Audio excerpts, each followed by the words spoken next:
Dear students, myself Dr. P.M. Edward, Assistant Professor in Economics, welcome you all for BCom 5th SEM Small Business and Economic Development online video class.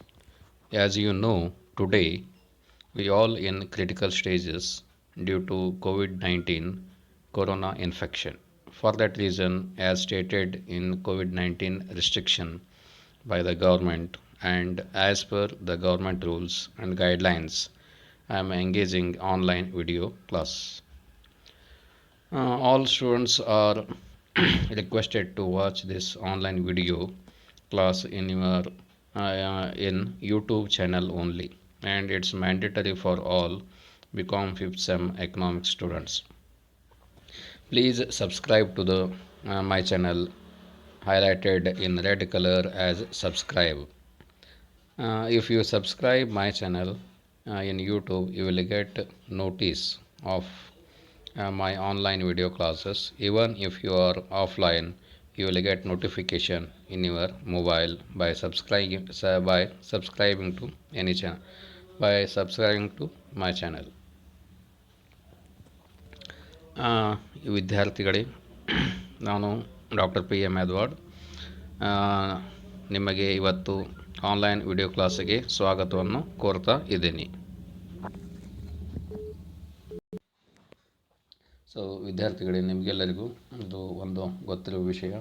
So ನಾವೆಲ್ಲರೂ ಈಗ ಒಂದು ಸಂದಿಗ್ಧವಾದಂತಹ ಒಂದು COVID-19 corona infection ಸಂದಿಗ್ಧತೆಯಲ್ಲಿದ್ದೀವಿ. So ಈ ಒಂದು ಸೋಂಕಿನ ಪ್ರಮಾಣ ಯಾವ ರೀತಿಯಾಗಿ ಬೆಳೀತಿದೆ ಅನ್ನೋದು ನಿಮಗೂ ಗೊತ್ತಿರುವ ಸಂಗತಿ.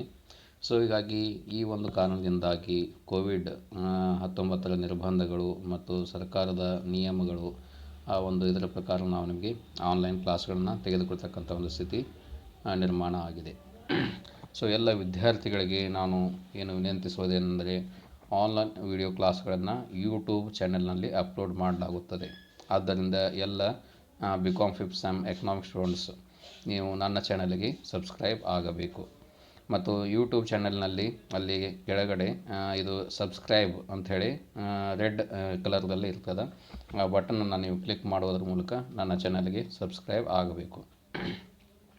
ಈ ರೀತಿ ಸಬ್ಸ್ಕ್ರೈಬ್ ಮಾಡುವುದರಿಂದ ನೀವು ಕೆಲವೊಮ್ಮೆ ಆಫ್ಲೈನ್ ಇದ್ದಾಗಲೂ ಸಹ, ಅಂದರೆ ಇಂಟರ್ನೆಟ್ ಆನ್ ಇಲ್ಲದೇ ಇದ್ದಂಥ ಸಂದರ್ಭದಲ್ಲಿಯೂ ಸಹ ನೀವು ಸಬ್ಸ್ಕ್ರೈಬ್ ಮಾಡುವುದರಿಂದ ಏನಾಗುತ್ತೆ, ನಿಮಗೆ ನನ್ನ ಆನ್ಲೈನ್ ವಿಡಿಯೋ ಕ್ಲಾಸಿನ ಒಂದು ನೋಟಿಸ್ ಅಥವಾ ನೋಟಿಫಿಕೇಷನ್ ನಿಮ್ಮ ಮೊಬೈಲ್ ಸ್ಕ್ರೀನ್ನಲ್ಲಿ ನಿಮಗೆ ಡಿಸ್ಪ್ಲೇ ಆಗುತ್ತೆ.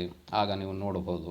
So online video class upload ಆಗಿದೆ, ಅದನ್ನು ನೋಡಬೇಕೆಂಬ ಒಂದು ಸೂಚನೆ ಅದರ ಒಂದು ನೋಟಿಫಿಕೇಷನ್ ಮೂಲಕ ನಮಗೆ ಗೊತ್ತಾಗ್ತದೆ ಅಂತ ಹೇಳ್ಬೋದು. ಸೊ ಹೀಗಾಗಿ ನೀವೆಲ್ಲರೂ ನನ್ನ ಆನ್ಲೈನ್ ವಿಡಿಯೋ ಕ್ಲಾಸಿಗೆ ಯೂಟ್ಯೂಬ್ ಚಾನಲಲ್ಲಿ ಸಬ್ಸ್ಕ್ರೈಬನ್ನು ಮಾಡಿಕೊಳ್ಳಬೇಕು. ಇದು ಕಡ್ಡಾಯವಾಗಿದೆ ಮತ್ತು ಇದು ನಿಮ್ಮ ಹಾಜರಾತಿಗೆ, ಇದು ಅಟೆಂಡೆನ್ಸ್ಗೆ ಅತ್ಯವಶ್ಯಕವಾಗಿದೆ ಅಂತ ನಾನು ಹೇಳುತ್ತೇನೆ. So all students have to watch full video of my online class, then only I will get your attendance. You have to use 4G mobile phone with internet facility. Whenever you need, you can watch my classes. So you have to save my online video class in your mobile. And after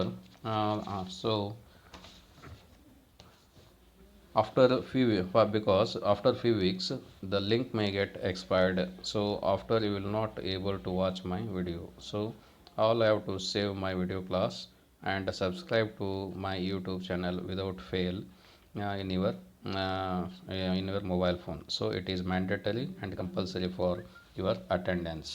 so ಎಲ್ಲ ವಿದ್ಯಾರ್ಥಿಗಳಿಗೆ ನಾನು ಇನ್ನೊಮ್ಮೆ ಹೇಳುವುದೇನೆಂದರೆ, ನನ್ನ online video ಕ್ಲಾಸ್ಗಳನ್ನ ನಿಮ್ಮ YouTube ಚಾನೆಲ್ನಲ್ಲಿ ನೀವು ಅಂದರೆ 4G ಮೊಬೈಲ್ನಲ್ಲಿ ನೀವು ಇದನ್ನು ಸೇವ್ ಮಾಡಿಟ್ಟುಕೊಳ್ಳಬೇಕು. ಸೊ ಎಲ್ಲರೂ 4G ಮೊಬೈಲನ್ನು ಒಳ್ಳೆಯ 4G ಇಂಟರ್ನೆಟ್ನ ಸಂಪರ್ಕದೊಂದಿಗೆ ನೀವು ಇಟ್ಟುಕೊಳ್ಳಬೇಕಾಗ್ತದೆ. ಅಂದರೆ ನಿಮಗೆ ಆನ್ಲೈನ್ ವಿಡಿಯೋ ಕ್ಲಾಸ್ಗಳು ಬೇಗನೆ ಡೌನ್ಲೋಡ್ ಆಗುತ್ತೆ ಮತ್ತು ನಿಮಗೆ ಅದನ್ನು ಸರಿಯಾಗಿ ಯಾವುದೇ ಅಡೆತಡೆ ಇಲ್ಲದೆ ನೋಡಲಿಕ್ಕೆ ಸಾಧ್ಯವಾಗ್ತದೆ ಅಂತ ಹೇಳ್ಬೋದು.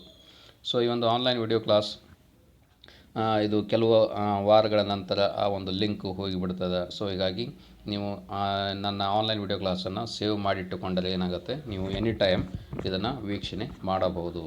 ಸೊ ಇದನ್ನು ನಿಮಗೆ ಯಾವುದೇ ರೀತಿಯಾಗಿ ಏನು ತಿಳಿಯದಂಥ ಸಂದರ್ಭದಲ್ಲಿ ಮತ್ತೊಮ್ಮೆ 2 ಸಲ 3 ಸಲ ನೀವು ನೋಡಿ ಈ ಒಂದು ಯೂಟ್ಯೂಬ್ ಚಾನಲ್ ಮೂಲಕ ನನ್ನ ಆನ್ಲೈನ್ ವಿಡಿಯೋ ಕ್ಲಾಸ್ಗಳನ್ನು ನೋಡಿ ತಿಳ್ಕೊಳ್ಳಿಕ್ಕೆ ಸಾಧ್ಯವಿದೆ.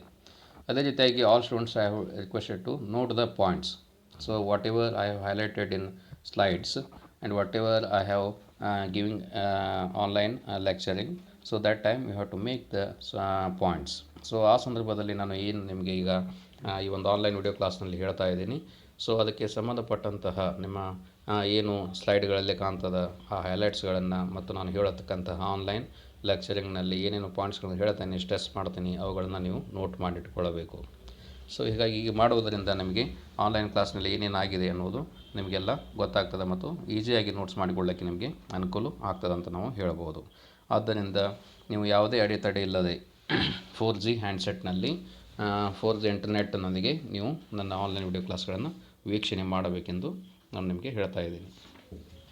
ಅಲ್ಲದೆ ನೀವು ನೋಡ್ಬೋದು ಎಲ್ಲ ಈ ಒಂದು ಆನ್ಲೈನ್ ವಿಡಿಯೋ ಕ್ಲಾಸ್ಗಳು ನಿಮ್ಮ ಹೇಗೆ ಆಫ್ಲೈನ್ ಅಂದರೆ ನೀವು ಕಾಲೇಜಿಗೆ ಬಂದಾಗ ಬರ್ತಿದ್ರಿ, ಸೊ ಅದೇ ರೀತಿಯಾಗಿ ಇವು ಸಹ ಈ ಒಂದು ಆನ್ಲೈನ್ ವಿಡಿಯೋ ಕ್ಲಾಸ್ ಕಡ್ಡಾಯವಾಗಿದೆ ಮತ್ತು ನಿಮ್ಮ ಹಾಜರಾತಿ ಇಲ್ಲಿ ಬೇಕೇ ಬೇಕು. ಆದ್ದರಿಂದ ಯೂಟ್ಯೂಬ್ ಚಾನಲಲ್ಲಿ ನೀವು ಸಂಪೂರ್ಣವಾಗಿ ಈ ಒಂದು ಆನ್ಲೈನ್ ವಿಡಿಯೋ ಕ್ಲಾಸ್ಗಳನ್ನು ನೀವು ನೋಡುವುದರ ಮೂಲಕ ನಿಮ್ಮ ಹಾಜರಾತಿ ನನಗೆ ಗೊತ್ತಾಗ್ತದೆ. ಸೊ ಹೀಗಾಗಿ ಯೂಟ್ಯೂಬ್ ಚಾನಲಲ್ಲಿ ನೀವು ನನ್ನ ಚಾನಲನ್ನು ಸಬ್ಸ್ಕ್ರೈಬ್ ಮಾಡಿಕೊಳ್ಳ್ರಿ ಮತ್ತು ನಾನು ಯಾವಾಗ ಆನ್ಲೈನ್ ವಿಡಿಯೋ ಕ್ಲಾಸ್ಗಳನ್ನು ಯೂಟ್ಯೂಬ್ನಲ್ಲಿ ಅಪ್ಲೋಡ್ ಮಾಡ್ತೀನಿ ಆ ಸಂದರ್ಭದಲ್ಲಿ ನಿಮಗೆ ನೋಟಿಸ್ ಬಂದ ತಕ್ಷಣ ನೀವು ಆನ್ಲೈನ್ ವಿಡಿಯೋ ಕ್ಲಾಸ್ಗಳನ್ನು ನಿಮ್ಮ ಅನುಕೂಲವಾದಂಥ ಒಂದು ಸಮಯದಲ್ಲಿ ನೋಡಿಕೊಂಡು ಹಾಜರಾತಿಯನ್ನು ಕೊಡಲೇಬೇಕು. ಸೊ ಹೀಗಾಗಿ ಇದು ಕಡ್ಡಾಯವಾಗಿದೆ ಮತ್ತು ಕಂಪಲ್ಸರಿಯಾಗಿ ಇದೆ ಅಂತ ನಾವು ಹೇಳ್ಬೋದು. So in next slide you can see in the second slide you can see the syllabus. Okay, so this is your syllabus. So title of the paper is Small Business and Economic Development. So for BCom 5th sem you have Small Business and Economic Development. So it carries a theory paper carries 80 marks and internal assessment marks carries 20. So total 100 marks. So to learn any subject or to work or to do any work, there is some objective or motive which shows right direction why all you are going to learn small business and economic development. So there are some objectives to learn small business and economic development. See here, so you can see some objectives given like to acquaint students with the basic of small enterprises. ಅಂದರೆ ಇಲ್ಲಿ ನಾವು ನೋಡ್ತಾ ಇದ್ದೀವಿ, ಯಾವುದೇ ಒಂದು ಕೆಲಸ ಅಥವಾ ಒಂದು ಕಾರ್ಯವನ್ನು ಮಾಡಬೇಕಾದ್ರೆ ಅದರ ಹಿಂದೆ ಒಂದು ಉದ್ದೇಶವನ್ನು ಇಟ್ಟುಕೊಂಡೇ ನಾವು ಕೆಲಸಗಳನ್ನು ನಿರ್ವಹಣೆ ಮಾಡ್ತೀವಿ ಅಂತ ಹೇಳ್ಬೋದು. ಸೊ ಇದು ನಮಗೆ ಒಂದು ಒಳ್ಳೆಯ ಒಂದು ಮಾರ್ಗವನ್ನು, ಒಂದು ಒಳ್ಳೆಯ ದಾರಿಯನ್ನು ಇದು ನಮಗೆ ತೋರಿಸಿಕೊಡ್ತದೆ. ಸೊ ಹೀಗಾಗಿ ನಮಗೆ ಆಬ್ಜೆಕ್ಟಿವ್ ಬೇಕೇ ಬೇಕು. ಅಂದರೆ ಉದ್ದೇಶ ಇಲ್ಲದೆ ಇದ್ದರೆ ಯಾವುದೇ ಕೆಲಸವನ್ನು ಮಾಡುವುದು ಅಷ್ಟು ಸರಳತೆಯನ್ನು ಮತ್ತು ಪಾರದರ್ಶಕತೆಯನ್ನು ಅದು ತೋರಿಸುವುದಿಲ್ಲ. ಆದ್ದರಿಂದ ಉದ್ದೇಶಗಳ ಮೂಲಕ ನಾವು ಈ ಒಂದು ಏನು ಚಿಕ್ಕ ವ್ಯವಹಾರ ಮತ್ತು ಆರ್ಥಿಕ ಅಭಿವೃದ್ಧಿ, ಸೊ ಇದನ್ನು ನಾವು ಅಧ್ಯಯನ ಮಾಡಬೇಕಾಗ್ತದೆ. ಸೊ ಹೀಗಾಗಿ ಇಲ್ಲಿ ನೋಡ್ಬೋದು ಈ ಒಂದು ಸ್ಲೈಡ್ನಲ್ಲಿ, ಎರಡನೇ ಸ್ಲೈಡ್ನಲ್ಲಿ ಇಲ್ಲಿ ನಿಮಗೆ ಕೆಲವೊಂದು ಆಬ್ಜೆಕ್ಟಿವ್ಗಳನ್ನು ಕೊಟ್ಟಿದ್ದಾರೆ. So to acquaint the students with basics of small enterprises, ಸಣ್ಣ ಉದ್ದಿಮೆಗಳ ಅಥವಾ ಚಿಕ್ಕ ಉದ್ದಿಮೆಗಳ ಬಗ್ಗೆ ನಾವು ಅವುಗಳ ಮೂಲಗಳನ್ನು ಅಥವಾ ಅವುಗಳ ಒಂದು ಮಹತ್ವವನ್ನು, ಅವುಗಳ ಮೂಲ ಉಗಮವನ್ನು ತಿಳಿದುಕೊಳ್ಳಲಿಕ್ಕೆ ನಮಗೆ ಆ ಒಂದು ಉದ್ದೇಶವನ್ನು ಇಟ್ಟುಕೊಂಡು ಇದನ್ನು ಅಧ್ಯಯನ ಮಾಡ್ತಾ ಇದ್ದೀವಿ ಅಂತ ಹೇಳ್ಬೋದು. And next one is to prepare the students to set up and manage the small scale industries. ಅದೇ ರೀತಿಯಾಗಿ ನಮ್ಮ ವಿದ್ಯಾರ್ಥಿಗಳು ಸೊ ಯಾವ ರೀತಿಯಾಗಿ ಸಣ್ಣ ಪ್ರಮಾಣದ ಕೈಗಾರಿಕೆಗಳನ್ನು ನಾವು ಸ್ಥಾಪನೆ ಮಾಡಬೇಕು, ಅವುಗಳನ್ನು ಹೇಗೆ ನಿರ್ವಹಣೆ ಮಾಡಬೇಕು, ಸೊ ಈ ಒಂದು ಹಿನ್ನೆಲೆಯಲ್ಲಿ ಅವರನ್ನು ತಯಾರಿ ಮಾಡ್ತಕ್ಕಂತಹ ಒಂದು ಪ್ರಮುಖವಾದ ಒಂದು ಉದ್ದೇಶವನ್ನು ಇಟ್ಟುಕೊಂಡು ಇದನ್ನು ಅಧ್ಯಯನ ಮಾಡ್ತಾ ಇದ್ದೀವಿ ಅಂತ ಹೇಳ್ಬೋದು. ಆದ್ದರಿಂದ ಈ ಒಂದು ಚಿಕ್ಕ ವ್ಯವಹಾರ ಮತ್ತು ಆರ್ಥಿಕ ಅಭಿವೃದ್ಧಿ, ಸೊ ಈ ಒಂದು ನಿಮ್ಮ BCom 5ನೇ ಸೆಮಿಸ್ಟರ್ಗೆ ಸಂಬಂಧಪಟ್ಟಂತಹ ಒಂದು ಪತ್ರಿಕೆ ಇದೆ. ಸೊ ಹೀಗಾಗಿ ಈ ಒಂದು ಉದ್ದೇಶಗಳನ್ನು ಇಟ್ಟುಕೊಂಡು ನಾವು ಇವುಗಳನ್ನು ಅಧ್ಯಯನ ಮಾಡ್ತಾ ಇದ್ದೀವಿ. So that is what to acquire the students with basics of small enterprises and also to prepare the students to set up and manage the small scale industries are the objectives to learn the small business and economic development. So now below you can see or you can watch the total topics or total chapters So they are bifurcated in 5 units. So we have given in 5 units. So ಇಲ್ಲಿ ನೀವು ನೋಡ್ಬೋದು 5 ಭಾಗಗಳಲ್ಲಿ ಅವುಗಳನ್ನು ನಾವು ವಿಭಜನೆ ಮಾಡಿದ್ದೀವಿ, ಅಂದರೆ ವರ್ಗೀಕರಣ ಮಾಡಿದ್ದೀವಿ. ಸೊ ಇಲ್ಲಿ 5 ಅಧ್ಯಾಯಗಳಿದ್ದಾವೆ: ಯೂನಿಟ್ 1, ಯೂನಿಟ್ 2 ಮತ್ತು unit 3, unit 4 and unit 5. So in unit 1 you can see, ಈ ಒಂದು ಅಧ್ಯಾಯ 1ರಲ್ಲಿ ನೀವು ನೋಡ್ಬೋದು ಅದರ ಒಂದು ಹೆಡ್ಡಿಂಗ್ ಏನಿದೆ. ಸೊ ಅಲ್ಲಿ ನೋಡ್ಬೋದು ಮೈಕ್ರೋ ಅಂದರೆ ಅತಿ ಚಿಕ್ಕ, ಸ್ಮಾಲ್ ಅಂದರೆ ಚಿಕ್ಕ ಅಥವಾ ಸಣ್ಣದು, ಮತ್ತು medium enterprises and medium enterprises. So ಇದು ಒಂದು heading. So micro, small and medium enterprises, ಅತಿ ಚಿಕ್ಕ, ಚಿಕ್ಕ, ಮಧ್ಯಮ ಘಟಕಗಳು ಅಥವಾ ಮಧ್ಯಮ ಉದ್ದಿಮೆಗಳು. ಸೊ ಇವುಗಳ ಒಂದು ಅರ್ಥ ವಿವರಣೆ, ಮೀನಿಂಗ್ ಅಂದ್ರೆ ಏನು, ಅರ್ಥ ವಿವರಣೆ ಮತ್ತು ಮಹತ್ವ and importance in Indian economy. ಭಾರತದ ಆರ್ಥಿಕತೆಯಲ್ಲಿ ಈ ಒಂದು ಅತಿ ಚಿಕ್ಕ, ಚಿಕ್ಕ, ಮಧ್ಯಮ ಉದ್ಯಮಗಳ ಒಂದು ಅರ್ಥ ವಿವರಣೆ ಮತ್ತು ಅವುಗಳ ಮಹತ್ವವನ್ನು ಈ ಒಂದು ಭಾಗದಲ್ಲಿ, ಈ ಒಂದು ಕಂಟೆಂಟನ್ನು ನೀವು ಅಧ್ಯಯನ ಮಾಡ್ತೀರಿ. ಅದೇ ರೀತಿಯಾಗಿ ಇಲ್ಲಿ ಮತ್ತೊಂದು ಮಹತ್ವಪೂರ್ಣವಾದಂತಹ ಒಂದು ಕಂಟೆಂಟ್ ಇಲ್ಲಿ ನೀವು ನೋಡಬಹುದು. ಅದು ಏನಂದರೆ ಈ ಒಂದು ಎಕನಾಮಿಕ್ ಡೆವಲಪ್ಮೆಂಟ್, ಅಂದರೆ ಈ ಒಂದು ಆರ್ಥಿಕ ಅಭಿವೃದ್ಧಿ ಅಂತ ನಾವು ಇದನ್ನು ಹೇಳ್ತೀವಿ. ಎಕನಾಮಿಕ್ ಡೆವಲಪ್ಮೆಂಟ್ ಅಂದರೆ ಆರ್ಥಿಕ ಅಭಿವೃದ್ಧಿ. ಸೊ ಅದೇ ರೀತಿಯಾಗಿ ಆರ್ಥಿಕ ಅಭಿವೃದ್ಧಿ ಒಂದು ಪರಿಭಾವನೆಯ ಅರ್ಥ ವಿವರಣೆ. So here you are going to learn the meaning and also definition and the process of economic development. ಆರ್ಥಿಕ ಅಭಿವೃದ್ಧಿಗೆ ಸಂಬಂಧಪಟ್ಟಂತಹ ಒಂದು ಅರ್ಥ ವಿವರಣೆ ಮತ್ತು ವ್ಯಾಖ್ಯೆಗಳು ಹಾಗೂ ಅದರ ಒಂದು ವಿಧಾನಗಳನ್ನು ನೀವು ಇಲ್ಲಿ ಅಧ್ಯಯನ ಮಾಡ್ತೀರ ಅಂತ ಹೇಳ್ಬೋದು. ಇದು ಈ ಒಂದು ಅಧ್ಯಾಯ 1ರ ಒಂದು ಸಿಲೆಬಸ್. ಈಗ ನಾವು ನೋಡ್ತೀವಿ ಇಲ್ಲಿ ಎರಡನೇದು ಯಾವುದಂದ್ರೆ ಇಲ್ಲಿ ಅಧ್ಯಾಯ 2 ಚಾಪ್ಟರ್ 2. ಸೊ ಅದರ ಒಂದು ಹೆಡ್ಡಿಂಗ್ ಏನು? ಸೊ ಈ ಒಂದು ಅಧ್ಯಾಯ 2ರ ಒಂದು heading starting a new business, ಅಂದರೆ ಹೊಸ ವ್ಯವಹಾರ ಪ್ರಾರಂಭಿಸುವುದು ಅಥವಾ ಹೊಸ ವ್ಯವಹಾರದ ಪ್ರಾರಂಭ ಅಂತ ಈ ಒಂದು ಹೆಡ್ಡಿಂಗನ್ನು ನಾವು ನೋಡಬಹುದು. ಸೊ ಇಲ್ಲಿ ಯಾವ ಕಂಟೆಂಟ್ಗಳನ್ನು ನೀವು ಅಧ್ಯಯನ ಮಾಡ್ತೀರಿ ಅಧ್ಯಾಯ 2ರಲ್ಲಿ. So you are going to learn which contents in second chapter. So here the first content is search for a business idea.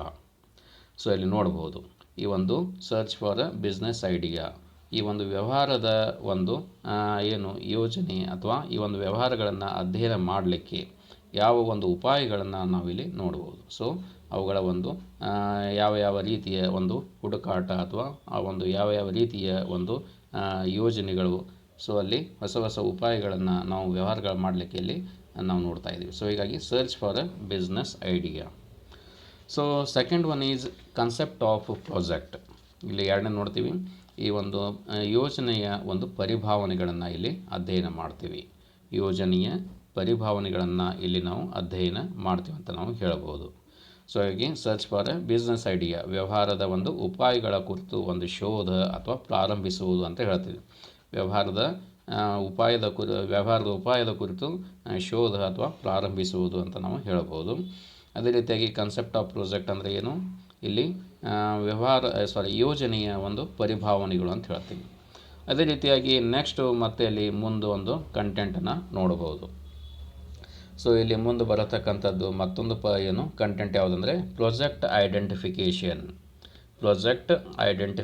ಅಂತ ನಾವು ಇಲ್ಲಿ ಹೇಳ್ತೀವಿ. ಸೊ ಇಲ್ಲಿ ನಾವು ನೋಡ್ತೀವಿ ಪ್ರಾಜೆಕ್ಟ್ ಐಡೆಂಟಿಫಿಕೇಷನ್ ಅಂದರೆ ಯೋಜನೆಯನ್ನು ಗುರುತಿಸುವುದು ಆ್ಯಂಡ್ ಫಾರ್ಮುಲೇಷನ್ಸ್. ಅದೇ ರೀತಿಯಾಗಿ ಈ ಒಂದು ಯೋಜನೆಯ ಒಂದು ನಿರೂಪಣೆಯನ್ನು ಮಾಡುವುದು. ಸೊ ಹೀಗಾಗಿ ಪ್ರಾಜೆಕ್ಟ್ ಐಡೆಂಟಿಫಿಕೇಷನ್ ಅಂದರೆ ಯೋಜನೆಯನ್ನು ಗುರುತಿಸುವುದು, ಪ್ರಾಜೆಕ್ಟ್ ಫಾರ್ಮುಲೇಷನ್ ಅಂದರೆ ಯೋಜನೆಯ ಒಂದು ನಿರೂಪಣೆಯನ್ನು ಮಾಡುವುದು.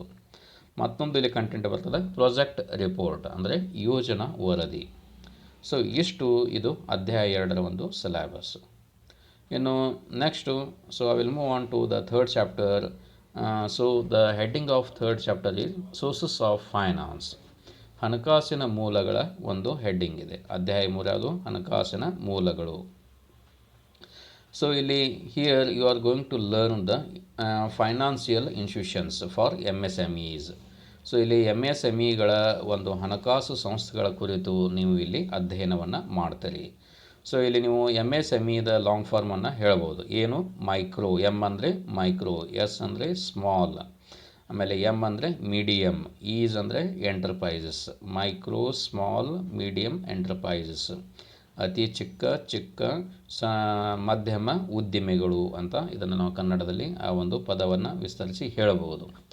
ಸೊ ಹೀಗಾಗಿ ಈ ಒಂದು MSMEಗಳ ಒಂದು ಹಣಕಾಸಿನ ಒಂದು ಸಂಸ್ಥೆಗಳು ಯಾವುದು, ಸೊ MSMEಗೆ ಸಂಬಂಧಪಟ್ಟಂಥ ಒಂದು ಹಣಕಾಸಿನ ಸಂಸ್ಥೆಗಳು ಯಾವುವು ಅನ್ನೋದನ್ನು ಈ ಒಂದು ಅಧ್ಯಾಯ 3ರಲ್ಲಿ ನಾವು ಅಧ್ಯಯನ ಮಾಡ್ತೀವಿ. So here you are going to learn the SFCs. So ಇಲ್ಲಿ ನಾವು SFCs ಅಂದರೆ ಏನು, ರಾಜ್ಯ ಸ್ಟೇಟ್ ಫೈನಾನ್ಷಿಯಲ್ ಕಾರ್ಪೊರೇಷನ್ಸ್, ಅಂದರೆ ರಾಜ್ಯ ಹಣಕಾಸು ನಿಗಮಗಳು ಅಂತ ನಾವಿಲ್ಲಿ ಕರೆಯಬಹುದು. ರಾಜ್ಯ ಹಣಕಾಸು ನಿಗಮಗಳು ಅಂತ ನಾವಿಲ್ಲಿ ಹೇಳ್ತೀವಿ. ಆಮೇಲೆ ಅದೇ ರೀತಿಯಾಗಿ ಇಲ್ಲಿ ಮತ್ತೊಂದು ಎರಡನೇದು ನೋಡ್ಬೋದು ನೀವು, ಎರಡನೇ ಹಣಕಾಸು ಸಂಸ್ಥೆ ಸಿಡೋ ಅಂತ ಹೇಳ್ತೀವಿ, SIDO ಸಿಡೋ ಅಂದ್ರೇನು, small industries development organisation. So ಚಿಕ್ಕ ಕೈಗಾರಿಕೆಗಳ ಅಭಿವೃದ್ಧಿ ನಿಗಮ, ಸ್ಮಾಲ್ ಇಂಡಸ್ಟ್ರೀಸ್ ಡೆವಲಪ್ಮೆಂಟ್ ಆರ್ಗನೈಜೇಷನ್, ಚಿಕ್ಕ ಕೈಗಾರಿಕೆಗಳ ಅಭಿವೃದ್ಧಿ ನಿಗಮ. ಆ್ಯಂಡ್ ನೆಕ್ಸ್ಟ್ ಇಲ್ಲಿ ಮತ್ತೊಂದು ನೋಡ್ಬೋದು NSIC ಅಂದ್ರೇನು, national small industries corporation, national small industries corporation, ರಾಷ್ಟ್ರೀಯ ಚಿಕ್ಕ ಕೈಗಾರಿಕಾ ನಿಗಮ ನಿಯಮಿತ. So national small industries corporation, ರಾಷ್ಟ್ರೀಯ ಚಿಕ್ಕ ಕೈಗಾರಿಕಾ ನಿಗಮ ನಿಯಮಿತ. ಅದೇ ರೀತಿಯಾಗಿ ಇಲ್ಲಿ ಮತ್ತೊಂದನ್ನು ನೋಡ್ಬೋದು, small industries development bank of India, SIDBI ಅಂತ ಹೇಳ್ತೀವಿ, SIDBI. So small industries, S ಅಂದರೆ ಏನು, ಸ್ಮಾಲ್, I ಅಂದರೆ ಇಂಡಸ್ಟ್ರೀಸ್, D ಅಂದರೆ ಡೆವಲಪ್ಮೆಂಟ್, B ಅಂದರೆ ಬ್ಯಾಂಕ್, I ಅಂದರೆ India. So small industries development bank of India. So ಇದಕ್ಕೆ ನಾವು ಕನ್ನಡದಲ್ಲಿ ಭಾರತೀಯ ಚಿಕ್ಕ ಕೈಗಾರಿಕೆಗಳ ಅಭಿವೃದ್ಧಿ ಬ್ಯಾಂಕು ಅಂತ ಇದರ ಪದವನ್ನು ವಿಸ್ತರಿಸಿ ಹೇಳಬಹುದು. ಇನ್ನು ಅದೇ ರೀತಿಯಾಗಿ ಮತ್ತೊಂದು ಮುಖ್ಯವಾದಂತಹ ಒಂದು ಇಲ್ಲಿ ಬರ್ತದೆ, ಅದು NISBUD ಅಂತ ಹೇಳ್ತೀವಿ, NISBUD. ಸೊ ಇಲ್ಲಿ NIS ಅಂದ್ರೇನು, ನ್ಯಾಷನಲ್ ಇಂಡಸ್ಟ್ರೀಸ್. ಸೊ ಇಲ್ಲಿ ಮತ್ತೊಂದು ನಾವು ಇಲ್ಲಿ ಹೇಳ್ತೀವಿ NISBUD ಅಂತ ಇಲ್ಲಿ ಹೇಳ್ತೀವಿ. ಸೊ ಇದು ಚಿಕ್ಕ ವ್ಯವಹಾರ ಮತ್ತು ಉದ್ಯಮಶೀಲತೆಯ ರಾಷ್ಟ್ರೀಯ ಸಂಸ್ಥೆ, ಚಿಕ್ಕ ವ್ಯವಹಾರ ಮತ್ತು ಉದ್ಯಮಶೀಲತೆಯ ಒಂದು ರಾಷ್ಟ್ರೀಯ ಸಂಸ್ಥೆ ಅಂತ ನಾವು ಇದನ್ನು ಹೇಳ್ಬೋದು. ಇನ್ನು ಅದೇ ರೀತಿಯಾಗಿ ನಾವು ಮತ್ತೊಂದು ಇಲ್ಲಿ ಹೇಳ್ಬೋದು, SI ಅಂತ ಹೇಳ್ತೀವಿ. ಸೊ ಇಲ್ಲಿ CC ಅಂತ ನಾವು ಇದನ್ನು ಕರಿತೀವಿ, SI ಅಂದರೆ CC. ಅದೇ ರೀತಿಯಾಗಿ ಇಲ್ಲಿ ಮತ್ತೊಂದು ಪರಿಭಾವನೆ, ನೀವು ಇಲ್ಲಿ ಮತ್ತೊಂದು ಕಂಟೆಂಟ್ ಬರ್ತದೆ, ಮುದ್ರಾ ಬ್ಯಾಂಕ್. ಸೊ ಇಲ್ಲಿ MUDRಗೆ ಮುದ್ರಾ ಬ್ಯಾಂಕ್. ಅದೇ ರೀತಿಯಾಗಿ ಇಲ್ಲಿ ಮತ್ತೊಂದು ಬರ್ತದೆ, ಮೈಕ್ರೋ ಫೈನಾನ್ಸ್ ಅಂದರೆ ಸೂಕ್ಷ್ಮ ಹಣಕಾಸು. ಸೊ ಈ ರೀತಿಯ ಈ ಒಂದು ಕಂಟೆಂಟ್ಗಳನ್ನು ನೀವು ಅಧ್ಯಾಯ 3ರಲ್ಲಿ ಅಧ್ಯಯನ ಮಾಡ್ತೀರಿ ಅಂತ ಹೇಳಬಹುದು. ಓಕೆ, ಸೊ ವಿದ್ಯಾರ್ಥಿಗಳು ನಿಮಗೀಗ ಗೊತ್ತಾಗಿದೆ. ಸೊ ಈ ಒಂದು ಅಧ್ಯಾಯ 3ರಲ್ಲಿ ಬರತಕ್ಕಂತಹ ಕೆಲವು ಪ್ರಮುಖ ಕಂಟೆಂಟ್ಗಳು ಯಾವುದು ಅನ್ನೋದನ್ನು ನೀವು ಇಲ್ಲಿ ತಿಳ್ಕೊಂಡಿದ್ದೀರಿ. ಓಕೆ, ಸೊ ಈಗ ನ್ಯಾಷನಲ್ ಈಗ ಯಾವ್ಯಾವು, ಸ್ಟೇಟ್ ಫೈನಾನ್ಷಿಯಲ್ ಕಾರ್ಪೊರೇಷನ್, ರಾಜ್ಯ ಹಣಕಾಸು ನಿಗಮಗಳು. ಅದೇ ರೀತಿಯಾಗಿ ಇಲ್ಲಿ ಮತ್ತೊಂದು ಬರ್ತದೆ, ಯಾವುದಂದರೆ ಸಿಡೋ, ಚಿಕ್ಕ ಕೈಗಾರಿಕೆಗಳ ಅಭಿವೃದ್ಧಿ ನಿಗಮ, ಸ್ಮಾಲ್ ಇಂಡಸ್ಟ್ರೀಸ್ ಡೆವಲಪ್ಮೆಂಟ್ ಆರ್ಗನೈಜೇಷನ್. ಅದೇ ರೀತಿಯಾಗಿ ಇಲ್ಲಿ ಮತ್ತೊಂದು ಇದು ಬರ್ತದೆ, ನ್ಯಾಷನಲ್ ಸ್ಮಾಲ್ ಇಂಡಸ್ಟ್ರೀಸ್ ಕಾರ್ಪೊರೇಷನ್, ಭಾರತೀಯ ಚಿಕ್ಕ ಕೈಗಾರಿಕೆಗಳ ನಿಗಮ. ಸೊ ಮತ್ತೊಂದು ಇಲ್ಲಿ ನೀವು ನೋಡ್ಬೋದು, SIDBI, SIDBI ಅಂದರೆ small industries development bank of India, ಭಾರತೀಯ ಚಿಕ್ಕ ಕೈಗಾರಿಕೆಗಳ ಅಭಿವೃದ್ಧಿಯ ನಿಗಮ. ಇನ್ನು ಮತ್ತೊಂದು ಇಲ್ಲಿ ನಾವು ಈ ಒಂದು ಕಂಟೆಂಟನ್ನು ಇಲ್ಲಿ ನೋಡ್ತಾ ಇದ್ದೀವಿ, ಅದ್ಯಾವುದು ಅಂದರೆ NI, ಇಲ್ಲಿ ಸ್ವಲ್ಪ ಮಿಸ್ಟೇಕ್ ಆಗಿದೆ, ಇಲ್ಲಿ NIE ಅಂತ ಬರಬೇಕು, NIESBUD ಅಂದರೆ national institute for entrepreneurship and small business. ಇದರ ಪದ ವಿಸ್ತರಣೆ ಏನಿರ್ತದೆ, ನ್ಯಾಷನಲ್ ಇನ್ಸ್ಟಿಟ್ಯೂಟ್, N ಅಂದರೆ ನ್ಯಾಷನಲ್, I ಅಂದರೆ ಇನ್ಸ್ಟಿಟ್ಯೂಟ್, E ಅಂದರೆ entrepreneurship and small business. So ಹೀಗಾಗಿ ಈ ಒಂದು national institute for entrepreneurship and small business ಅಂತ ನಾವು ಹೇಳ್ತೀವಿ. ಇದಕ್ಕೆ NISBUD ಅಂತ ನಾವು ಇದನ್ನು ಕರೆಯಬಹುದು. ಚಿಕ್ಕ ವ್ಯವಹಾರ ಮತ್ತು ಉದ್ಯಮಶೀಲತೆಯ ರಾಷ್ಟ್ರೀಯ ಸಂಸ್ಥೆ, ಚಿಕ್ಕ ವ್ಯವಹಾರ ಮತ್ತು ಉದ್ಯಮಶೀಲತೆಯ ರಾಷ್ಟ್ರೀಯ ಸಂಸ್ಥೆ, national institute for ship and small business. ಇದಕ್ಕೆ ನಾವು ಇಂಗ್ಲೀಷ್ ಒಳಗೆ NIESBUD ಅಂತ ಕರಿತೀವಿ. ಇನ್ನು ಅದೇ ರೀತಿಯಾಗಿ ಇಲ್ಲಿ ನೀವು ಮತ್ತೊಂದನ್ನು ನೋಡ್ಬೋದು, SI. ಇದಕ್ಕೆ ನಾವು ಏನಂತೀವಿ ಶಾರ್ಟಾಗಿ ಸಿಸಿ ಅಂತ ನಾವು ಇದಕ್ಕೆ ಕರಿತೀವಿ. ಸೊ ಹಾಗಾಗಿ ಇದು ಸಹ ಈ ಒಂದು ಪ್ರಮುಖ ಹಣಕಾಸು ಒಂದು ಸಂಸ್ಥೆಯಾಗಿದೆ ಅಂತ ನಾವು ಹೇಳ್ಬೋದು, ಸ್ಮಾಲ್ ಇಂಡಸ್ಟ್ರೀಸ್. ಓಕೆ, ಸೊ ಅದೇ ರೀತಿಯಾಗಿ ಇಲ್ಲಿ ಮತ್ತೊಂದು ಮುಖ್ಯವಾದಂತಹ ಈ ಒಂದು ಕಂಟೆಂಟನ್ನು ನೋಡ್ಬೋದು, ಮುದ್ರಾ ಬ್ಯಾಂಕ್. ಸೊ ಇಲ್ಲಿ ಮುದ್ರಾ ಬ್ಯಾಂಕನ್ನು ಬಗ್ಗೆಯೂ ಸಹ ನೀವು ಇಲ್ಲಿ ಅಧ್ಯಯನ ಮಾಡ್ತೀರಿ ಅಂತ ಹೇಳ್ಬೋದು. ಸೊ ಈ ರೀತಿಯಾಗಿ ಇಲ್ಲಿ ಮತ್ತೊಂದು ಪ್ರಮುಖವಾದಂತಹ ಬರ್ತದೆ ಮೈಕ್ರೋ ಫೈನಾನ್ಸ್, ಅಂದರೆ ಸೂಕ್ಷ್ಮ ಹಣಕಾಸು. ಸೊ ಇಲ್ಲಿ ಈ ರೀತಿಯ ಒಂದು ಕಂಟೆಂಟ್ಗಳು ಈ ಒಂದು ಭಾಗದಲ್ಲಿ ನಿಮಗೆ ಬರ್ತವೆ. ಸೊ ಇವೆಲ್ಲವುಗಳನ್ನು ನೀವು ಈ ಒಂದು ಅಧ್ಯಾಯ 3ರಲ್ಲಿ ಅಧ್ಯಯನ ಮಾಡ್ತೀರಿ ಅಂತ ಹೇಳ್ಬೋದು. ಓಕೆ, ಸೊ ನೆಕ್ಸ್ಟ್ ಇಲ್ಲಿ ಮುಂದೆ ಬರತಕ್ಕಂಥದ್ದು ಮತ್ತೊಂದು ಪ್ರಮುಖವಾದಂತಹ ಒಂದು ಅಧ್ಯಾಯ 4. ಅದು ಯಾವುದಂದರೆ ಕ್ರಿಯೇಟಿವಿಟಿ. ಸೊ ಈ ಒಂದು ಅಧ್ಯಾಯ 3 ಆಯಿತು. ಇನ್ನು ಅಧ್ಯಾಯ 4 ಇನ್ನು next that is 4th chapter is creativity. So ಇಲ್ಲಿ ನಾವು ಇದಕ್ಕೆ ಕನ್ನಡದಲ್ಲಿ ಏನಂತೀವಿ, ರಚಿಸುವಿಕೆ ಅಂತ ನಾವು ಹೇಳ್ತೀವಿ. ಸೊ ಇಲ್ಲಿ ರಚಿಸುವಿಕೆ, ಇದರ ಒಂದು ಹೆಡ್ಡಿಂಗು ರಚಿಸುವಿಕೆ. So actually the heading is creativity and innovation, ರಚಿಸುವಿಕೆ ಮತ್ತು ನವೀಕರಿಸುವಿಕೆ ಅಂತ ಅಧ್ಯಾಯ 4 ನಿಮ್ಮ ಒಂದು ಸಿಲೆಬಸ್ದಲ್ಲಿ ಇದೆ. See here the contents of 4th chapters are sources and processes. So ಇಲ್ಲಿಯೂ ಸಹ first you are going to learn here the meaning and also definition of creativity and also the innovations. So in the next content you are going to learn sources. What are the sources of creativity? ರಚನೆಯ ಮೂಲಗಳು ಯಾವುದು ಅನ್ನುವುದನ್ನು ಸಹ ನೀವು ಇಲ್ಲಿ ಅಧ್ಯಯನ ಮಾಡ್ತೀರಿ ಅಂತ ಹೇಳ್ಬೋದು. And next one is what are the process of creativity. ಅದೇ ರೀತಿಯಾಗಿ ಈ ಒಂದು ರಚನೆಯ ಒಂದು ಪ್ರಕ್ರಿಯೆಗಳು ಯಾವುವು. ಪ್ರೊಸೆಸ್ ಅಂದರೆ ಏನು, ಪ್ರಕ್ರಿಯೆಗಳು. ಸೊ ಪ್ರೊಸೆಸ್ ಅಂದರೆ ಪ್ರಕ್ರಿಯೆಗಳು, ರಚನೆಯ ಪ್ರಕ್ರಿಯೆಗಳು ಯಾವುದು ಅನ್ನೋದನ್ನು ಇಲ್ಲಿ ಅಧ್ಯಯನ ಮಾಡ್ತೀರಿ. ಅದೇ ರೀತಿಯಾಗಿ ನೆಕ್ಸ್ಟ್ ಇಲ್ಲಿ ಮುಂದೆ ಬರತಕ್ಕಂಥದ್ದು ಇನೋವೇಷನ್ಸ್. ಸೊ ಈ ಒಂದು ಇನೋವೇಷನ್ಸ್ ಅಂದರೆ ಈ ಒಂದು ನವೀಕರಿಸುವಿಕೆ ಅಂತ ನಾವು ಇದನ್ನು ಹೇಳ್ತೀವಿ, ಅಥವಾ ಇದಕ್ಕೆ ಮತ್ತೊಂದು ಕನ್ನಡದಲ್ಲಿ ಒಂದು ಹೊಸ ಶಬ್ದ ಹೊಸ ಕಲ್ಪನೆ ಅಂತಲೂ ಸಹ ನಾವು ಇದಕ್ಕೆ ಹೇಳ್ತೀವಿ, ಆವಿಷ್ಕಾರ ಅಂತಲೂ ಸಹ ನಾವು ಇದನ್ನು ಕರಿತೀವಿ, innovation. So here you are going to learn the sources and types of innovations. So ಈ ಒಂದು ಆವಿಷ್ಕಾರ ಅಥವಾ ಹೊಸ ಕಲ್ಪನೆ ಅಥವಾ ನವೀಕರಿಸುವಿಕೆಗೆ ಈ ಒಂದು ಪರಿಭಾವನೆಯ ಏನು ನಿಮ್ಮ ಒಂದು ಕಂಟೆಂಟ್ ಇದೆ, ಇಲ್ಲಿ ಅವುಗಳ ಅರ್ಥ ವಿವರಣೆಯನ್ನು ಅಧ್ಯಯನ ಮಾಡ್ತೀರಿ, ಅದರ ಒಂದು ವ್ಯಾಖ್ಯೆಗಳನ್ನು ಸಹ ನೀವು ಇಲ್ಲಿ ತಿಳ್ಕೊಳ್ತೀರಿ. ಸೊ ಹೀಗಾಗಿ ಅದರ ನಂತರ so first you are going to learn meaning and definition. Next what are the sources of innovation, ಅಂದರೆ ಹೊಸ ಕಲ್ಪನೆ ಅಥವಾ ಆವಿಷ್ಕಾರದ ಈ ಒಂದು ಮೂಲಗಳು ಯಾವುದು ಅನ್ನುವುದನ್ನು ಅಧ್ಯಯನ ಮಾಡ್ತೀರಿ. ಅದೇ ರೀತಿಯಾಗಿ ಮತ್ತೊಂದು ಪ್ರಮುಖವಾದಂತಹ ಒಂದು ಇಲ್ಲಿ ಕಂಟೆಂಟ್ ಬರ್ತದೆ ಟೈಪ್ಸ್ ಆಫ್ ಇನೋವೇಷನ್. ಆವಿಷ್ಕಾರ ಅಥವಾ ಹೊಸ ಕಲ್ಪನೆ ಅಥವಾ ಈ ಒಂದು ನವೀನತೆಯ ಮೂಲಗಳು ಯಾವುವು, ಆವಿಷ್ಕಾರ ಅಥವಾ ನವೀನತೆ ಅಥವಾ ಹೊಸ ಪರಿಕಲ್ಪನೆಯ ಈ ಒಂದು ವಿಧಗಳು ಯಾವುದು ಅನ್ನುವುದನ್ನು ಇಲ್ಲಿ ನೀವು ಅಧ್ಯಯನ ಮಾಡ್ತೀರಿ.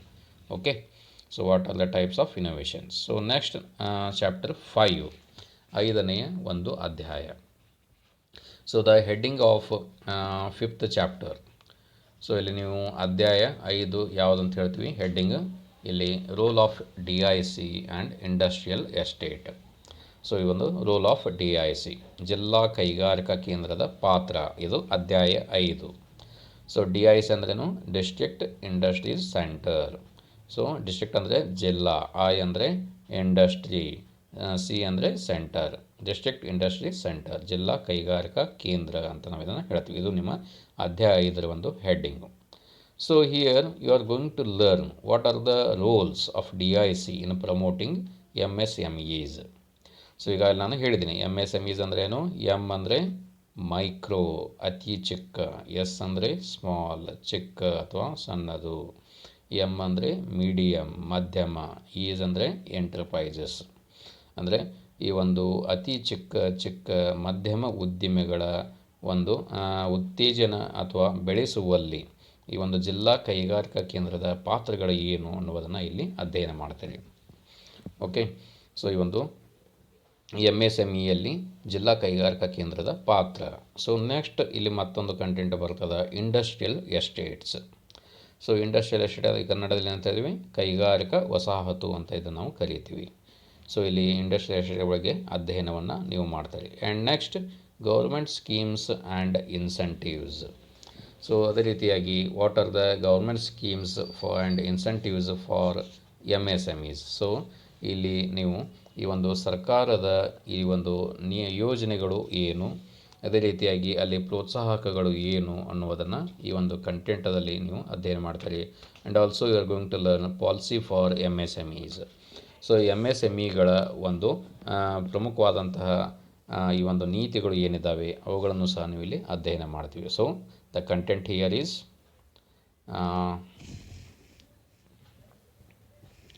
see here, that is chapter 5, the contents, that is government schemes and incentives.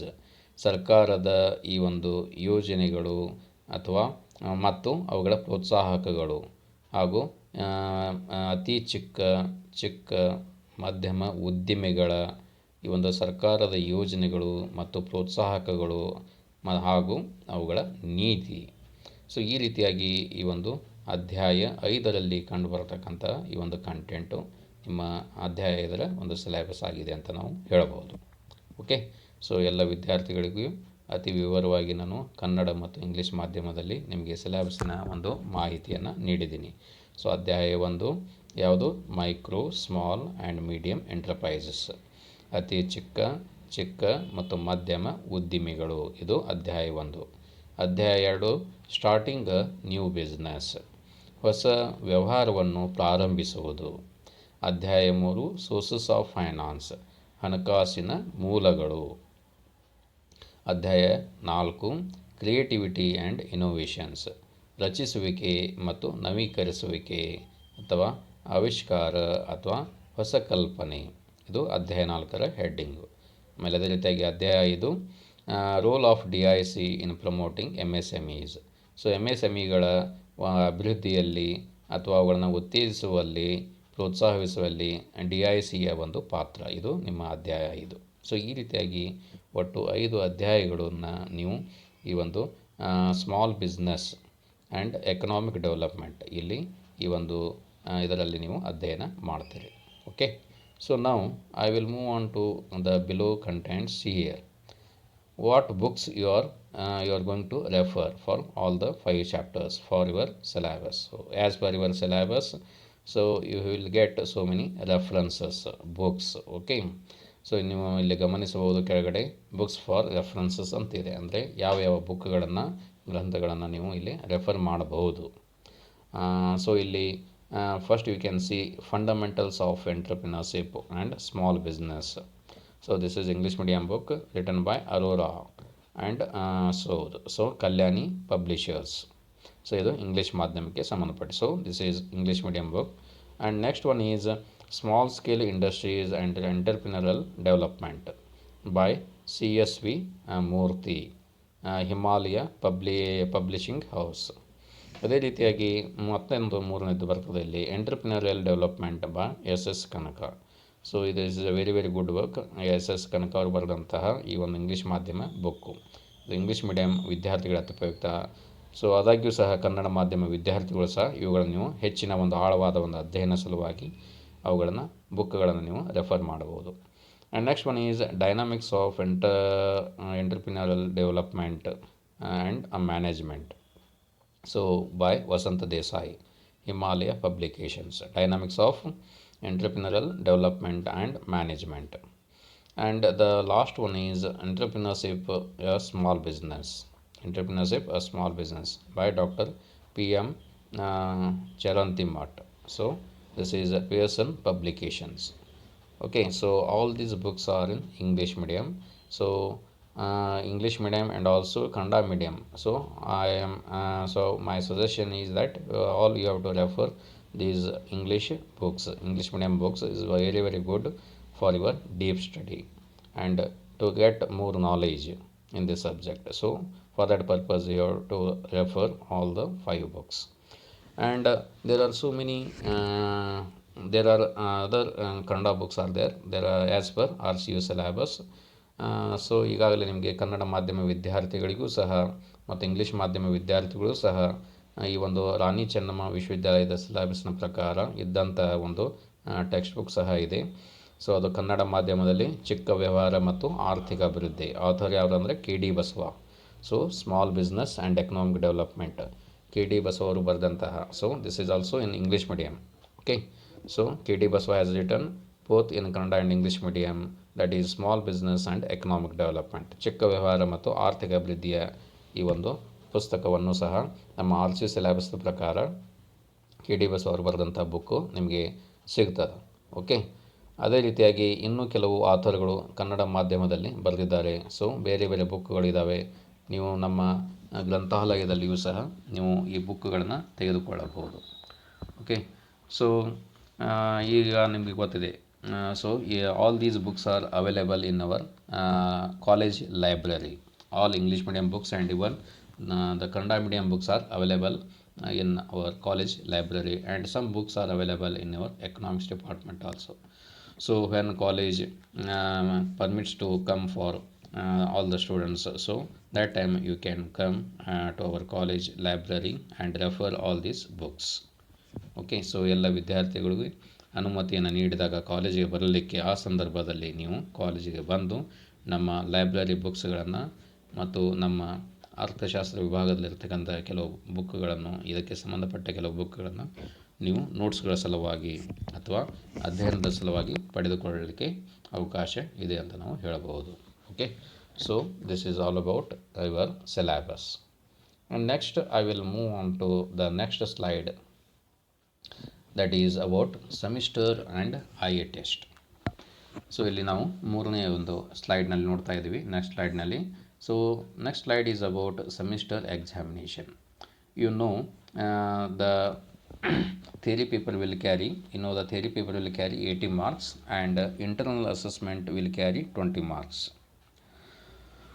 And also we can see in the last slide that is about internal assessment marks. Okay, so students, as you see in the third slide, that is about semester examination. So there is no changes in the question pattern where you have already learned in previous SEM examinations. Okay, so the question pattern remains the same. There is no changes at all. Semester paper will carry, theory paper will carry 80 marks. So once again I will explain the question pattern. Okay, so see here, there are 4 sections, section A, B, C and D. So for section A, so we'll give you 12 marks. Out of 12 you have to answer any 10. Okay, ಈ ಒಂದು 12 ಪ್ರಶ್ನೆಗಳಲ್ಲಿ ಯಾವುದಾದ್ರೂ 10 ಪ್ರಶ್ನೆಗಳಿಗೆ ನೀವು ಉತ್ತರವನ್ನು ಬರೀಬೇಕಾಗ್ತದೆ. So each question will carry 2 marks. So the total marks is 20 marks.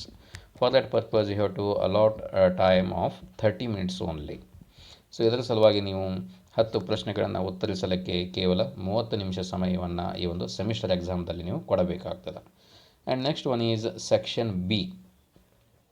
So in section B you will get 5 questions. Out of 5 you have to answer 3 questions. See and here each question will carry 5 marks. So the total marks is 15 marks. For each question you have to give 50 minutes of time to answer all the 3 questions. Okay, ಇಲ್ಲಿ ಪ್ರತಿ ಪ್ರಶ್ನೆಯನ್ನು ಉತ್ತರಿಸಲಿಕ್ಕೆ ನೀವು 15 ನಿಮಿಷ ಸಮಯವನ್ನು ತೆಗೆದುಕೊಳ್ಳಬೇಕು. And ಎಲ್ಲ ಒಟ್ಟು ನೀವು 45 ನಿಮಿಷವನ್ನು ಇದಕ್ಕೆ ಮೀರಕೂಡದು. ಸೊ 3 ಪ್ರಶ್ನೆಗಳನ್ನು ಉತ್ತರಿಸಲಿಕ್ಕೆ 45 ನಿಮಿಷ ಸಮಯವನ್ನು ಮಾತ್ರ ತೆಗೆದುಕೊಳ್ಳತಕ್ಕದ್ದು. And in section C, so will give you 4 questions. Out of 4 you have to answer 2 questions. So ಇಲ್ಲಿ ನಿಮಗೆ 4 ಪ್ರಶ್ನೆಗಳನ್ನು ಕೊಡಲಾಗ್ತದೆ. 4 ಪ್ರಶ್ನೆಗಳಲ್ಲಿ ಯಾವುದಾದ್ರೂ 2 ಪ್ರಶ್ನೆಗಳಿಗೆ ನೀವು ಉತ್ತರಿಸಬೇಕು. So here each question will carry 15 marks, 30 marks. So for that purpose you have to give time allot, that is up to 60 minutes. So 60 ನಿಮಿಷಗಳ ಒಂದು ಸಮಯವನ್ನು ಈ ಒಂದು ಸೆಕ್ಷನ್ ಸಿ ಈ ಒಂದು ಪ್ರಶ್ನೆಗಳನ್ನು ಉತ್ತರಿಸಲಿಕ್ಕೆ ನೀವು ಸಮಯವನ್ನು ಕೊಡಬೇಕಾಗ್ತದೆ. ಪ್ರತಿ ಪ್ರಶ್ನೆಗೆ you have to give 30 minutes of time. So for 2 questions you have to give 60 minutes. So ಈಗ ಒಂದು ಗಂಟೆ ಅಥವಾ ಒಂದು ತಾಸನ್ನು ನೀವು ಈ ಒಂದು 3ನೇ ಸೆಕ್ಷನ್ ಸಿ ಅನ್ನು ಉತ್ತರಿಸಲಿಕ್ಕೆ ಸಮಯವನ್ನು ಕೊಡಬೇಕಾಗ್ತದೆ. And last that is section D. So here there is no option at all. So the question is compulsory and you will not get any option questions. ಇಲ್ಲಿ ನಿಮಗೆ ಯಾವುದೇ ಒಂದು ಐಚ್ಛಿಕವಾದಂಥ ಒಂದು ಪ್ರಶ್ನೆ ಇರುವುದಿಲ್ಲ, ಕಡ್ಡಾಯವಾದಂಥ ಪ್ರಶ್ನೆ ಇರ್ತದೆ. So here you will get caselet ಅಥವಾ ಸ್ಥಿತಿ ವಿದ್ಯಮಾನ ಅಂತ ನಾವು ಹೇಳ್ತೀವಿ. ಇಲ್ಲಿ ಕಡ್ಡಾಯ ಪ್ರಶ್ನೆ ಇರ್ತದೆ, ಬೇರೆ ಯಾವುದೇ ನಿಮಗೆ ಐಚ್ಛಿಕವಾದಂಥ ಒಂದು ಪ್ರಶ್ನೆ ಇರುವುದಿಲ್ಲ. ಇಲ್ಲಿ ಇದು ಕೊಟ್ಟಂತಹ ಪ್ರಶ್ನೆಗೆ ನೀವು ಆನ್ಸರ್ ಮಾಡಬೇಕು. So later I will tell you about the caselet. So ಮುಂದೆ ನಾನು ನಿಮಗೆ ಇದರ ಬಗ್ಗೆ ಹೇಳ್ತೇನೆ, ಸ್ಥಿತಿ ವಿದ್ಯಮಾನದ ಬಗ್ಗೆ. So this will carry 50 marks. For that you have to give only 30 minutes of time. So for section A, B, C, D, the total time is up to 2 hours 45 minutes. So ಹೀಗಾಗಿ 4 ಸೆಕ್ಷನ್ಗಳಿಗೆ ಉತ್ತರಿಸಲಿಕ್ಕೆ ನೀವು 2 ಗಂಟೆ 45 ನಿಮಿಷ ಸಮಯವನ್ನು ತೆಗೆದುಕೊಳ್ಬೇಕಾಗ್ತದೆ. And remaining 15 minutes you have to keep it for your final checking and corrections from beginning to end. So whatever the corrections and whatever you have made any mistakes, so you have to make it correct, and also you have to see whether you have given page numbers or not. So all you have to see for that is for your final check and correction. So for that purpose you have to give 50 minutes of time. So here the total time is 3 hours. Okay, so to answer 80 marks, so you have to use 3 hours of time like whatever I have shown in the slide. So ಈ ರೀತಿಯಾಗಿ ಒಂದು ಸ್ಲೈಡ್ನಲ್ಲಿ ಕೊಟ್ಟ ಹಾಗೆ ನೀವು ಸಮಯವನ್ನು ಅಲ್ಲಿ ಅವುಗಳಿಗೆ ಕೊಟ್ಟು ಅದರ ಒಂದು 3 ಗಂಟೆ ಸಮಯದಲ್ಲಿ ಈ ಒಂದು ಸಮಯವನ್ನು ಈ ರೀತಿಯಾಗಿ ನೀವು ಉಪಯೋಗಿಸಿಕೊಂಡು ನೀವು ನಿಮ್ಮ ಸೆಮಿಸ್ಟರ್ ಎಕ್ಸಾಮ್ಗಳನ್ನು ಉತ್ತರಿಸಬೇಕಾಗ್ತದೆ. Okay, so next I will move on to the next slide, that is about internal assessment marks.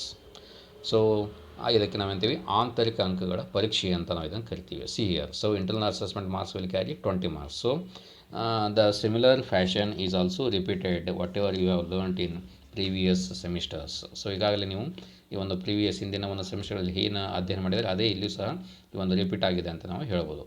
So ಅದೇ ರೀತಿಯಾಗಿರ್ತದೆ. Will give you 1 hour duration test. So we'll give you 3 questions. Out of 3 you have to answer any 2 questions. So that will carry 20 marks. So 20 marks is bifurcated. So we will take the 20 marks, that is the bifurcated 20 marks, like attendance will carry 3 marks. So attendance ಗಾಗಿ 3 ಅಂಕಗಳಿರ್ತದೆ. So whether it is offline or online. ಈಗ ನಾನು ನಿಮಗೆ ಆನ್ಲೈನನ್ನು ತೆಗೆದುಕೊಡ್ತಾ ಇದ್ದೀನಿ. So online attendance is also necessary, and offline when you come to the college. So when college starts, so that time you have to give your presence and your attendance. So that will carry 3 marks. And assignment, so you have to answer the assignments in assignment booklet only. Okay, so we'll give you 3 questions. So each question will carry 1 mark, so the total marks is 3 marks. So next, that is the first test. So first test is 1 hour duration. So here we will give you 3 questions. Out of 3 you have to answer any 2. So for each question you have to give a time allot, that is 30 minutes only. So for first question 30 and for second 30. So total 1 hour time. So for in this case you have to give some time, some minutes for rechecking and verification of your answers. So ಈ ಒಂದು ಮೊದಲನೇ test 4 ಅಂಕಗಳಿಗೆ ಸಂಬಂಧಪಟ್ಟಿದೆ. So will give you ಇಲ್ಲಿ 20 ಅಂಕಗಳ ಒಂದು ಗಂಟೆಯ ಪರೀಕ್ಷೆ ಇರ್ತದೆ. ಸೊ ಇಲ್ಲಿ ನಿಮಗೆ 3 ಪ್ರಶ್ನೆಯನ್ನು ಕೊಟ್ಟಿರ್ತೀವಿ. ಯಾವುದಾದ್ರೂ 2 ಪ್ರಶ್ನೆಗೆ ನೀವು ಆನ್ಸರ್ ಮಾಡಬೇಕು. ಒಂದು ಪ್ರಶ್ನೆಯನ್ನು ಉತ್ತರಿಸಲಿಕ್ಕೆ ನೀವು ಅರ್ಧ ಗಂಟೆ ಸಮಯವನ್ನು ತೆಗೆದುಕೊಳ್ಬೇಕು. ಅದೇ ರೀತಿಯಾಗಿ ಒಟ್ಟು ಎಷ್ಟು 1 ಗಂಟೆ, ಅಂದರೆ ಒಂದು ಪ್ರಶ್ನೆಗೆ ಅರ್ಧ ಗಂಟೆ ಅಂತ 2 ಪ್ರಶ್ನೆಗೆ 30 ನಿಮಿಷಗಳನ್ನು ನೀವು 60 ನಿಮಿಷಗಳನ್ನು ನೀವು ಇಲ್ಲಿ ತೆಗೆದುಕೊಳ್ಬೇಕಾಗ್ತದೆ.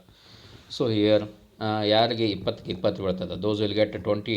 So they will get marks, that is for first test, that is up to 4 marks. So ಹೀಗಾಗಿ ನೀವು 4 ಅಂಕಗಳನ್ನು ಪಡೆಯುವ ಒಂದು ಅವಕಾಶ ಇದೆ ಇಲ್ಲಿ. ಓಕೆ, ಯಾರಿಗೆ 20ಕ್ಕೆ 20 ಬೀಳ್ತದೆ ಅಂಥವ್ರು 4. So those will get less marks, so that proportionate will be given. So ಅದೇ ರೀತಿಯಾಗಿ for second test, so here the internal assessment marks is allotted 10 marks only. Okay, so ಎರಡನೇ ಟೆಸ್ಟ್ನಲ್ಲಿ ನೋಡ್ಬೋದು 10 ಅಂಕಗಳನ್ನು ನಾವು ಆಂತರಿಕ ಅಂಕಗಳಾಗಿ ಪರಿಗಣಿಸ್ತೀವಿ. ಸೊ ಇಲ್ಲಿ so this is also 1 hour 20 marks duration test. So it also will give you 3 questions. Out of 3 you have to answer any 2. So for each question you have to give 30 minutes of time, and for 2 questions 1 hour. So in this case you also give the time for your checking and verification of your answers. So those who will get 20 marks, they will those marks reduce to 10. Okay, so ಯಾರಿಗೆ 20 ಬೀಳ್ತದೆ ಅವರ ಅಂಕಗಳು 10ಕ್ಕೆ ಅಲ್ಲಿ ನಾವು ಸೀಮಿತಗೊಳಿಸ್ತೀವಿ ಅಂತ ನಾವು ಹೇಳ್ಬೋದು. So ಈ ರೀತಿಯಾಗಿ by adding 3 marks for attendance and for assignment and for first test 4 marks and for second test 10 marks. So total internal assessment marks is 20. So ಈ ರೀತಿಯಾಗಿ ನಾವು ಆಂತರಿಕ ಅಂಕಗಳ ಒಂದು ಪರೀಕ್ಷೆಯನ್ನು ನಿಮಗೆ ತೆಗೆದುಕೊಳ್ತೀವಿ. ಸೊ ಈಗಾಗಲೇ ನಿಮಗೆ ಸಾಕಷ್ಟು ಬಾರಿ ಹಿಂದಿನ ಈ ಒಂದು ಸೆಮಿಸ್ಟರ್ಗಳ ಪರೀಕ್ಷೆಯಲ್ಲಿ ನಿಮಗೆ ಈ ಹಿಂದಿನ ಒಂದು ಆಂತರಿಕ ಅಂಕಗಳ ಪರೀಕ್ಷೆಯಲ್ಲಿ ನಿಮಗೆ ಇದರ ಬಗ್ಗೆ ಗೊತ್ತಿದೆ. ಸೊ ಆದಾಗ್ಯೂ ಸಹ ಇನ್ನೂ ನಾನು ಹೆಚ್ಚಿನ ಪ್ರಮಾಣದಲ್ಲಿ ನಿಮಗೆ ಇದನ್ನು ಹೇಳಿದ್ದೀನಿ. ಓಕೆ, ಎಲ್ಲ ವಿದ್ಯಾರ್ಥಿಗಳು ನೀವು ಈಗಾಗಲೇ ನೋಡಿದರೆ ಮೊದಲನೇ ಸ್ಲೈಡ್ನಲ್ಲಿ ನನ್ನ ಪರಿಚಯ ಇದೆ ಮತ್ತು ನಿಮ್ಮ ಸಬ್ಜೆಕ್ಟ್ ಪೇಪರ್ ಯಾವುದು ಅನ್ನೋದಿದೆ. ಅದೇ ರೀತಿಯಾಗಿ ಈ ಒಂದು 2ನೇ ಸ್ಲೈಡ್ನಲ್ಲಿ ನೀವು ನೋಡ್ಬೋದು ನಿಮ್ಮ ಸಿಲೆಬಸ್ ಇದೆ. ಮತ್ತು ಅದೇ ರೀತಿಯಾಗಿ 3ನೇ ಸ್ಲೈಡ್ನಲ್ಲಿ ನೀವು ಗಮನಿಸಬಹುದು, ಇಲ್ಲೇನಿದೆ ಸೆಮಿಸ್ಟರ್ ಬಗ್ಗೆ ಸಂಬಂಧಪಟ್ಟ ಮಾಹಿತಿ ಇದೆ. ಮತ್ತು ಅದೇ ರೀತಿಯಾಗಿ ಈ ಒಂದು 4ನೇ ಸ್ಲೈಡ್ನಲ್ಲಿ ನೀವು ನೋಡಬಹುದು IA ಮಾರ್ಕ್ಸ್ ಬಗ್ಗೆ ಇದೆ, ಆಂತರಿಕ ಅಂಕಗಳ ಪರೀಕ್ಷೆ ಕುರಿತು ಇದೆ.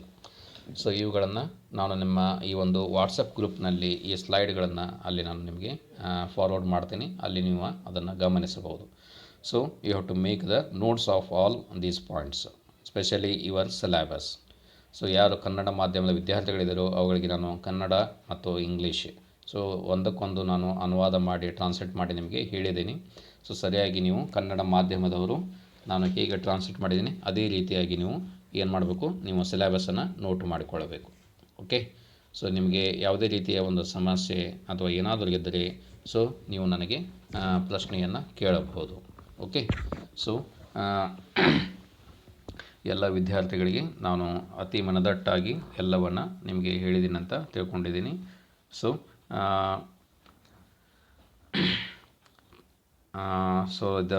ಈ ಒಂದು ಪ್ರೆಸೆಂಟೇಷನು ನಿಮಗೆ ಎಲ್ಲರಿಗೂ ಸರಿಯಾಗಿ ತಿಳಿದಿದೆ ಅಂತ ನಾನು ತಿಳ್ಕೊಂಡಿದ್ದೀನಿ. So thank you all my dear students. Will see you soon in college when government allows to regular classes in colleges. Okay, to conclude, I request to all my students, don't go outside without any reason. If any urgency is there, you have to wear mask and also use hand sanitizer to avoid infection in any place at outside or at your near home. So take care of yourself and your family. I hope everything will be get set right soon. Soon we will overcome from pandemic COVID-19 corona infection. Okay, so I hope you will understood the presentation, that is about your syllabus, that is about your semester examination and about your internal assessment test. Okay, so thank you one and all. So I will send the link to your WhatsApp group. So in WhatsApp group, so you have to open the link, you have to click the link and you will direct it to YouTube channel. So in YouTube channel you have to subscribe my channel, then you will get the notification directly even in offline. So ನಿಮ್ಮ internet ಇಲ್ಲದೇ ಇದ್ದಂಥ ಸಂದರ್ಭದಲ್ಲಿಯೂ ಸಹ ನೀವು ಏನು ಮಾಡ್ಬೋದು, ನನ್ನ ಈ ಒಂದು ಆನ್ಲೈನ್ ವಿಡಿಯೋ ಕ್ಲಾಸ್ಗಳನ್ನು ಅದರ ಬಗ್ಗೆ ಮಾಹಿತಿ ಸೂಚನೆಯನ್ನು ಪಡೆಯಲಿಕ್ಕೆ ಸಾಧ್ಯ ಇದೆ. ಆದ್ದರಿಂದ ಎಲ್ಲರೂ ಕಡ್ಡಾಯವಾಗಿ ಸಬ್ಸ್ಕ್ರೈಬ್ ಆಗಲೇಬೇಕು.